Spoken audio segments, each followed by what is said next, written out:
அனைத்திந்திய அண்ணா திராவிட முன்னேற்றக் கழக பொதுச் செயலாளரும் மக்களின் முதல்வருமான செல்வி ஜெயலலிதாவின் 67வது பிறந்த நாள் விழா அகிலம் முழுவதும் வெகு விமரிசையாக இன்று கொண்டாடப்படுகிறது.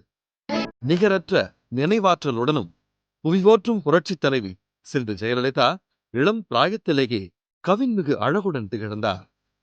இரண்டாம் அகவையின் போது தந்தை ஜெயராமன் இயற்கை எய்திய பின்னர் அன்னை சந்தியாவின் அரவணைப்பில் புரட்சித் தலைவி வளர்ந்தார். பள்ளி படிப்பிலும் தமது அசாத்திய அறிவு புலமையை வெளிப்படுத்திய புரட்சி தலைவியின் சொல்லாற்றல் கண்டு ஆசிரியர்களும் சக மாணவர்களும் அதிசயித்தனர். புரட்சி தலைவி தோழியர்களுக்கு ஆசானாகவும் நட்பு பாராட்டும் சிநேகிதியாகவும் விளங்கினார். கல்வியினூடே நடன குரு சரசாவிடம் பரதமும் கற்று வந்தார். புரட்சி தலைவியின் அடவுகளும் முத்திரைகளும் நடன ஆசிரியைக்கு அளவில்லா ஆனந்தத்தை அளித்தன. குருவின் ஆசையுடன் பரதத்தில் தேர்ச்சியடைந்த புரட்சி தலைவியின் அரங்கேற்றம் மயிலாப்பூர் ரசிக ரஞ்சனி சபாவில் எளிதாக நடந்தேறியது.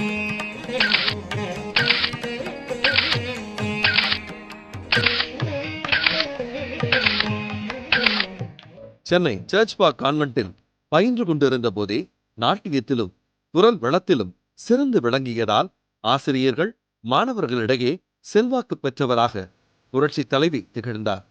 இதனிடையே எபிசில் என்ற ஆங்கில திரைப்படத்தில் அறிமுகமாகும் வாய்ப்பு இயக்குனர் சங்கர் வி கிரி மூலம் வந்தது. இதில் எவ்வித அச்சமும் இன்றி இயல்பாக நடிப்பாற்றலை வெளிப்படுத்திய புரட்சி தலைவிக்கு கன்னட திரைப்படமான ஸ்ரீசைல மகாத்மியமில் அரூரு பட்டாபி இயக்கத்தில் நடிக்கும் வாய்ப்பு தேடி வந்தது.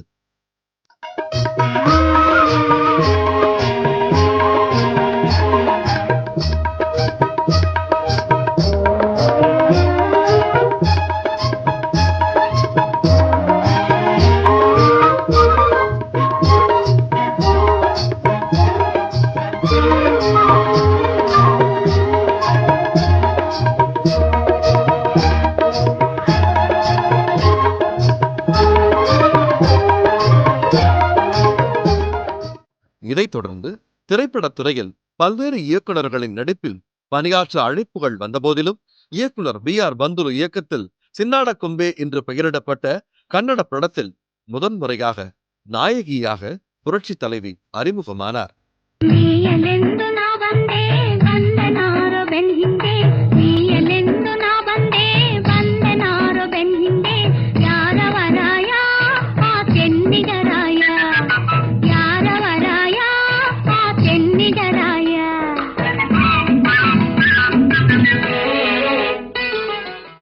கதாநாயகியாக திறமையை பரிணமிக்கும் பாத்திரத்தில் புரட்சி தலைவி நடித்து பன்மொழி திறமை வாய்ந்தவர் என்பதை வெண்ணிராடை திரைப்படத்தில் இயக்குனர் ஸ்ரீதர் இயக்கத்தில் தமிழில் புரட்சி தலைவி அறிமுகமானார்.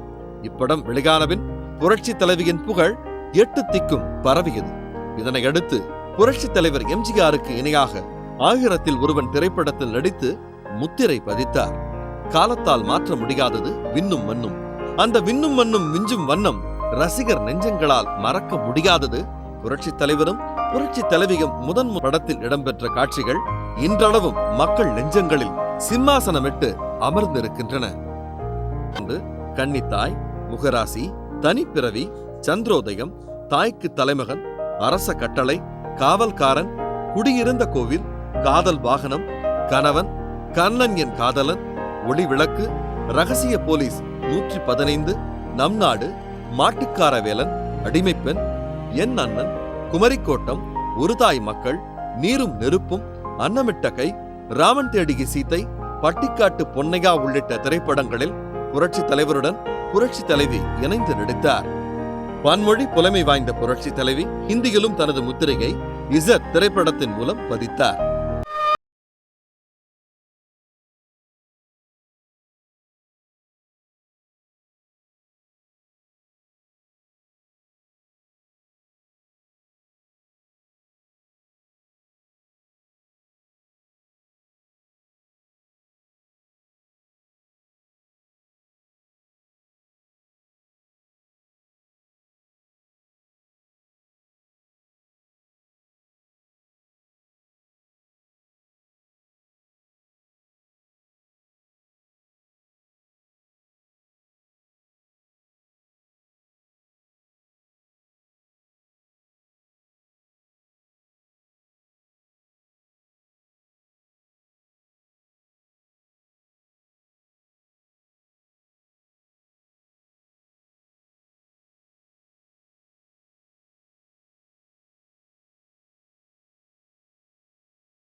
தமிழ் திரையுலகில் தன்னிகரில்லா கதாநாயகியாக முன்னணி வகித்த புரட்சி தலைவியின் குரல் காந்தர்வமும் வசீகரமும் இனிமையும் நிரம்பியிருந்ததால் அம்மா என்றால் அன்பு என எம்ஜிஆருக்கு கற்றுக் கொடுக்கும் வகையில் அடிமைப்பெண் திரைப்படத்தில் அமைந்த பாடலை முதன்முறையாக பாடி திரையுலகினர் மட்டுமன்றி மக்களின் மனதிலும் நீக்கமர நிறைந்தார்.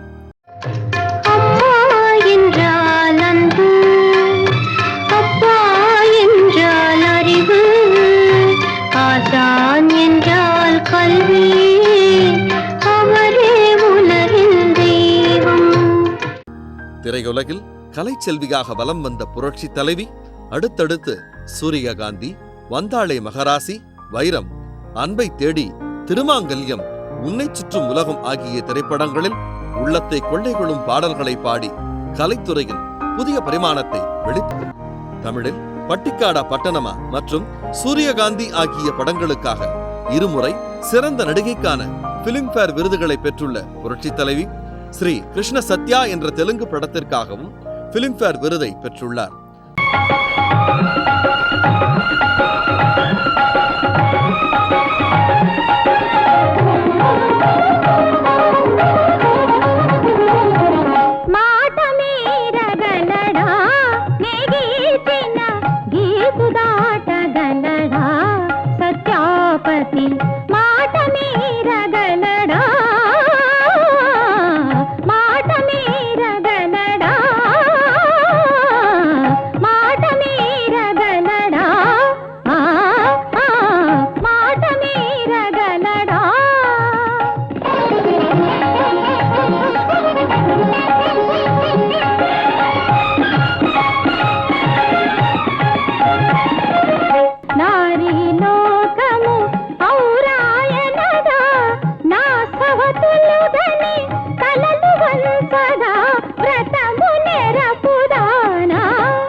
தமது அறிவாற்றலால் புரட்சி தலைவர் எம்ஜிஆரின் நெஞ்சத்தில் இதயக்கனியாக புரட்சி தலைவி இடம்பெற்றிருந்தார். புரட்சி தலைவியின் ஆளுமை திறனும் கடகத்தை கட்டிக்காக்கும் பேராற்றலும் அஇஅதிமுக என்ற மாபெரும் மக்கள் இயக்கத்திற்கு அவசியம் என்பதை அறிந்திருந்த மக்கள் திலகம் எம்ஜிஆர் தனக்கு பக்கபலமாக, உறுதுணையாக, வலுசேர்க்கும் விதமாக புரட்சி தலைவியை அஇஅதிமுகவின் கொள்கை பரப்பு செயலாளராக நியமித்தார். இதனைத் தொடர்ந்து புரட்சி தலைவி செல்வி ஜெயலலிதாவை மக்கள் திலகம் எம்ஜிஆர் சத்துணவு திட்ட உயர்மட்ட குழு உறுப்பினராக நியமனம் செய்தார். கிராமப்புற, நகர்ப்புற மாணவர்களுக்கும் சத்துணவு கிடைக்கும் வகையில் சூறாவளி சுற்றுப்பயணம் செய்து சத்துணவு திட்டத்தை மேம்படுத்திய புரட்சி தலைவியை எம்ஜிஆர் வெகுவாக பாராட்டினார். இதனையடுத்து 1984ஆம் ஆண்டு மார்ச் 29ஆம் தேதி அஇஅதிமுக சார்பில் மாநிலங்களவை உறுப்பினராக புரட்சி தலைவி தேர்ந்தெடுக்கப்பட்டார். 1984ஆம் ஆண்டு 8வது சட்டப்பேரவைக்கு நடைபெற்ற தேர்தலில் அஇஅதிமுக கூட்டணி பிரம்மாண்ட வெற்றி பெறுவதற்கு புரட்சி தலைவி செல்வி ஜெயலலிதாவின் இரவு பகல் பாராத சூறாவளி சுற்றுப்பயணம் காரணமாக அமைந்தது. 3வது முறையாக மக்கள் திலகம் எம்ஜிஆர் தலைமையில் ஆட்சி மலர்ந்தது. புரட்சி தலைவியின் புகழ் அஇஅதிமுகவில் ஓங்குவதை பொறுக்க மாட்டாத சிலர் புரட்சி தலைவிக்கு எதிராக சிண்டு முடிய முனைந்த போதும் செல்வி ஜெயலலிதாவின் அப்பழுக்கற்ற தியாக சிந்தனைகளுடன் கூடிய செயலாற்றல் காரணமாக தொண்டர்களின் உள்ளத்தில் தன் நிகரற்ற தலைவியாக விளங்கினார். 1987ஆம் ஆண்டு டிசம்பர் 24 சுடலும் பூமியும் அலைகடலும் நிமிட நேரம் அமைதியானது. காரணம் விளங்காது திகைத்த போது புரட்சி தலைவர் எம்ஜிஆர் இயற்கை எய்திய செய்தி மக்களின் நெஞ்சங்களில் வேரடியாய் இறங்கியது. புரட்சி தலைவர் எம்ஜிஆரின் மறைவு ஏகடியம் பேசும் சகுனிக்கு மகிழ்ச்சியை தந்தது. அஇஅதிமுக அடியோடு அழிந்ததாக எதிர்க்கட்சிகள் எக்காளமிட்டன. உள்ளம் பதைத்து கண்ணீர் மல்க செய்வதறியாது திகைத்து நின்ற தொண்டர்கள் தன்னலம் பாராது பொது நலமே பிரதானம் என்று கட்சிக்காகவும் மக்களுக்காகவும் பசி நோக்காது கண் துஞ்சாது உழைத்து வந்த புரட்சி தலைவி செல்வி ஜெயலலிதாவை அஇஅதிமுக என்ற மாபெரும் மக்கள் இயக்கத்திற்கு தலைமை ஏற்க வேண்டினர். அஇஅதிமுகவை அழிக்க வேண்டும் என்ற நோக்கில் கங்கணம் கட்டி கொண்டிருந்த கருணாகம் சில புல்லுருவிகளை கொண்டு அஇஅதிமுகவை விளக்க பார்த்தது. எதையும் எதிர்கொள்ளும் துணிச்சலும் எதிர்ப்போரும் வியக்கும் அறிவடர்த்தியும் எண்ணற்ற மக்களின் ஆதரவும் புரட்சி தலைவியின் தலைமைக்கு கிரீடம் சூட்டின. காழ்ப்புணர்ச்சியில் கனன்று கொண்டிருந்த கொள்ளை கூட்டம் சொல்லனா துயரத்தில் சோர்ந்து கிடந்தது. காவிய தலைவியின் புகழை சீர்குலைக்க சந்தர்ப்பம் வராதா என காத்திருந்த கள்வர்கள் மத்தியில் வீறு கொண்ட வேங்கியாக திகழ்ந்தார் புரட்சி தலைவி.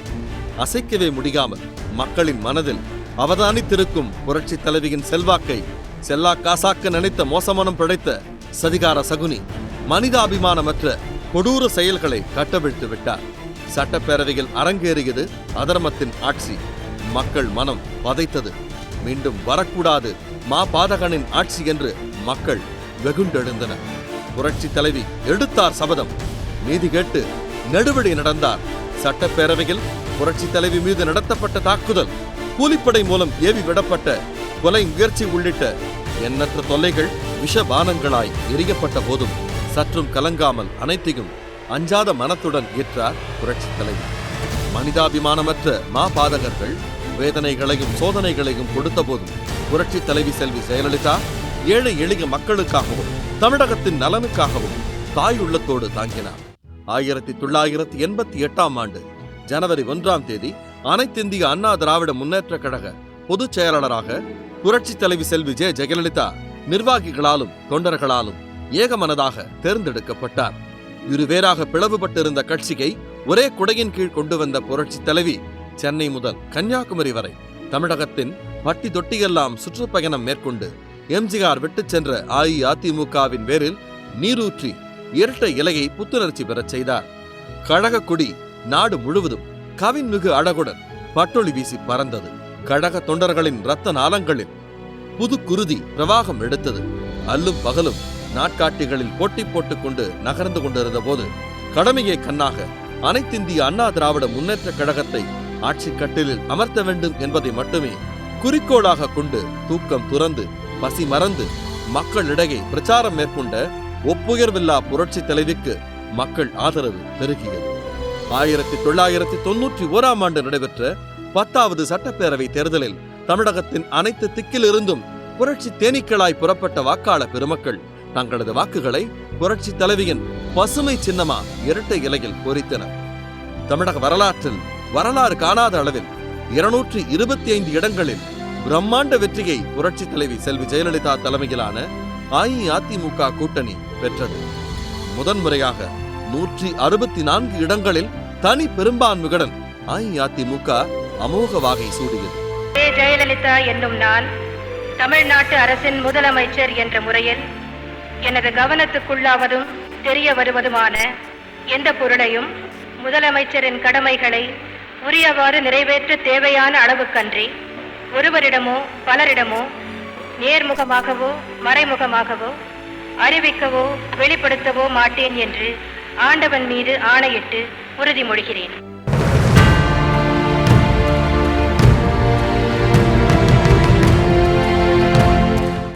தமிழக மக்களின் ஏகோபித்த ஆதரவுடன் முதலமைச்சராக முதன்முறையாக பொறுப்பேற்ற செல்வி ஜெயலலிதா சிசு கொலைகளுக்கு முற்றுப்புள்ளி வைக்கும் விதத்தில் தொட்டில் குழந்தை திட்டத்தை நாட்டிலேயே முதன்முறையாக தமிழகத்தில் அறிமுகப்படுத்தினார். 2001 நடைபெற்ற 12வது சட்டப்பேரவை தேர்தலில் புரட்சி தலைவி செல்வி ஜெயலலிதா தலைமையிலான அஇஅதிமுக கூட்டணி 196 இடங்களில் அமோக வெற்றி பெற்றது. இதில் 132 இடங்களில் அறுதி பெரும்பான்மையுடன் அஇஅதிமுக வெற்றி கொடி நாட்டியதால் 2வது முறையாக புரட்சி தலைவி தமிழக முதலமைச்சராக பொறுப்பேற்றார். பெண்களின் உயர்வில் அதிக அக்கறை கொண்ட புரட்சி தலைவி பெண்கள் நாட்டின் தூண்கள் என்பதை நிலைநாட்டும் வகையில் இந்தியாவிலேயே முதன்முறையாக பெண் போலீஸ் கமாண்டோ படையை உருவாக்கி புதிய சாதனை படைத்தார். மக்களை ஏமாற்றுவது ஒன்றையே வழக்கமாக கொண்ட தீய சக்தி வானில் தவழும் அலைக்கற்றை முதல் பூமிக்கடியில் பதித்த தொலைபேசி இணைப்புகள் வரை சொல்லொன்னா ஊழல்களை அரங்கேற்றியதால் இமயமும் வெட்கி தலை குனிந்தது.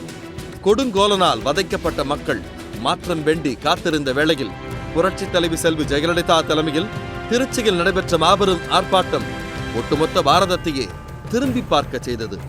அலைகடலையும் மிஞ்சி மதுரையில் திரண்ட மக்கள் கூட்டம் புரட்சி தலைவி செல்வி ஜெயலலிதா 3வது முறையாக தமிழக முதலமைச்சராவதற்கு வித்திட்டது. 2011 நடைபெற்ற சட்டப்பேரவை தேர்தலில் புரட்சி தலைவி செல்வி ஜெயலலிதா தலைமையிலான அஇஅதிமுக 150 இடங்களில் தனி பெரும்பான்மையுடன் தன்னிகரெல்லா வெற்றி பெற்றது. மூன்றாவது முறையாக புரட்சித் தலைவி செல்வி ஜெயலலிதா தமிழக முதலமைச்சராக பொறுப்பேற்றார். முதலமைச்சர் செல்வி ஜெயலலிதாவின் முன்னோடி திட்டங்களால் தமிழகம் தலை நிமிர்ந்தது. இல்லத்தரசிகளின் இல்லங்களில் விலையில்லா மிக்சி, கிரைண்டர், மின்விசிறிகள், மின்காந்த அடுப்புகள் இடம் பிடித்ததால் குடும்பங்களில் உவகை ஊஞ்சலாடியது. கிராமங்களை மேம்படுத்த விலையில்லா கறவை பசுக்களும் மாடுகளும் வழங்கியதால் விவசாயிகளின் வாழ்வு வசந்தமானது. குடில்கள் பசுமை வீடுகளாக உருமாறியதால் வயல்களில் மட்டுமின்றி ஏழைகளின் உள்ளங்களிலும் பசுமை படர்ந்தது. தாலிக்கு தங்கமும் புதுவாழ்வை மெருகேற்ற பணமும் தாயுள்ளத்துடன் வழங்கியதால் ஏழை கன்னியரும் காளையரும் தம்பதிகளாகினர். மழலை பருவத்தில் சத்துணவை அங்கன்வாடிகளில் ஆரம்பித்து விலையில்லா புத்தகங்கள், சீருடைகள், காலணிகள் உள்ளிட்ட பலவற்றை தொடக்க கல்வியில் தொடர்ந்து விலையில்லா மிதிவண்டி, பேருந்து பயணாட்டை உட்பட வேண்டியவற்றையெல்லாம் பள்ளிக் கல்வியில் வழங்கி உயர்கல்வியில் உயர்வு பெற மடிக்கணினி, உதவித்தொகை என ஏராளமாய் அளித்து ஏழை மாணவ மாணவியர் அயல் நாடுகளிலும் உயர்கல்வி பயில அனைத்து வசதிகளையும் வழங்கியதால் நாளைய மாணவ சமுதாயம் பெருமை பொங்க வீடு நடை போடுகிறது. ஏழை எளியோர், மகளிர், மாணவர், முதியோர், ஆடவர் என அனைவருக்கும் ஜாதி மத பேதமின்றி மகத்தான திட்டங்களை செயல்படுத்தி உள்ளதால் புரட்சித் தலைவி செல்வி ஜெயலலிதா மக்களின் மனதில் மேருவாய் உயர்ந்திருக்கிறார்.